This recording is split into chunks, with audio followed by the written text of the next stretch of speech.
All right, welcome back to my office. I'm just going to spend a few quick moments. YouTube only allows me to make these videos 10 minutes long, so I'm sorry if they're a little concise or more concise than they need to be. But this is going to cover that second section that we have. I'm looking over here at the schedule that says September 19th through September 25th. We're going to do an overview of the contents of the Book of Concord. I'm going to ask each of you, and I'll sign to you in the forum, to take one of the texts from within the Book of Concord and answer some questions about them. That already should give you some indication about what it is I want you to know from this assignment, and that is that the Book of Concord really isn't like some sort of like doctrinal statement where a group of evangelicals sat down and from page 1 through, throughout the entire book, just sat down and wrote out sort of the doctrines of the church as though it's some sort of a unified document written by one author or a series of authors to serve one point. In fact, again, to compare it to Scripture, not to give it any sort of authority that Scripture has, but in the same way that Scripture is something that was redacted, right? There was decisions that were made to put certain books in and leave other books out. And these decisions were made for lots of various reasons. The same thing happens with the Book of Concord. I mean, there are texts, for instance, that are there in order to meet the demands of the emperor, for instance. The emperor demanded from the evangelical an explanation. What is the evangelical religious program about anyway? We need to know more. Put something down in text form and let us read it, let us respond to it.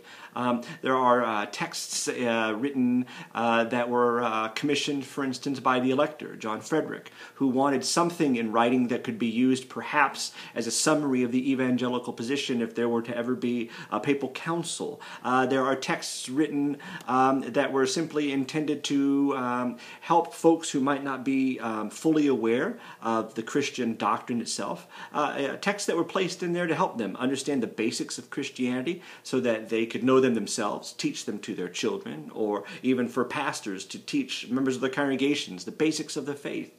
Even the creeds, which were obviously not 16th century documents, are included in this text as part of this overall kind of compendium of what the evangelicals said were going to be kind of the ideas of the faith. Here's what it means to be an evangelical Christian, or what we would now call a Lutheran.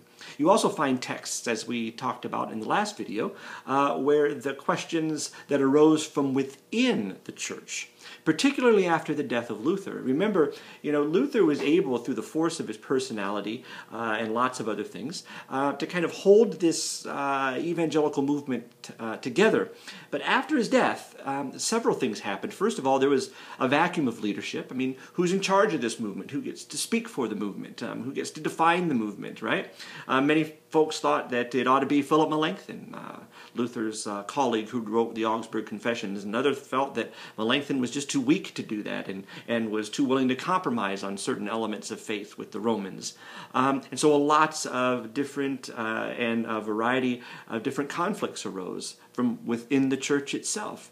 And the other thing that happened is not long after Luther died, the Pope and the Emperor formed a military alliance and actually went to war with the Lutheran princes, and in fact won that war, the Smalcald War, and were able, or at least tried, to implement or re-implement the old religion back on the so-called Lutheran territories. That didn't work out very well, but that created itself an awful lot of confusion about what it really means to be Lutheran. I mean, in a time of persecution, how far can Lutherans go and compromise with the Roman Church and still be Lutheran? And there were lots of debates then that were opened up that needed to be settled in some way through some sort of document, and we're going to find these things in, say, the Formula of Concord. So what we have in the Book of Concord are a variety of texts written throughout this period of the 16th century, even after the death of Luther, to try and bring together at least some sort of sense of evangelical identity, or what we'll call Lutheran identity. I mean, here's what it means to be a Lutheran. So I'm asking you in this, as I'm looking now at the assignment itself, I'm asking each one of you to take a single text and to answer simple questions. When was the text written? Give us some sort of context. Was Luther alive? Was it after Luther's death? Are there certain reasons why it was written? Who wrote the text? Luther didn't write all of these, right? Some of them were composed by his friend and colleague Melanchthon. Others were compendiums put together by lots of different theologians. Why was the text written? Each one of these things was written for a reason, to answer a particular question that was placed on the evangelicals' plate and that the evangelicals needed to attend to. So why? You can find these not only from the text, but in the introductions as well. What are the major theological issues addressed in the text? Each text, in some ways, there's a lot of kind of overlap. But in some cases, there are texts that deal with issues that hadn't been dealt with in other texts. So what are the major theological issues addressed in the text? And then this is more along the lines of your opinion, right? It's very subjective. Why do you suspect then that this particular text, of all the texts that were written in the 16th century to try and define the evangelical movement, why do you suspect that the text that you were assigned was included in the Book of Concord so that it could be part of what would be somewhat the definitive statement of the evangelical and Lutheran faith? These are the things I'm asking you to do.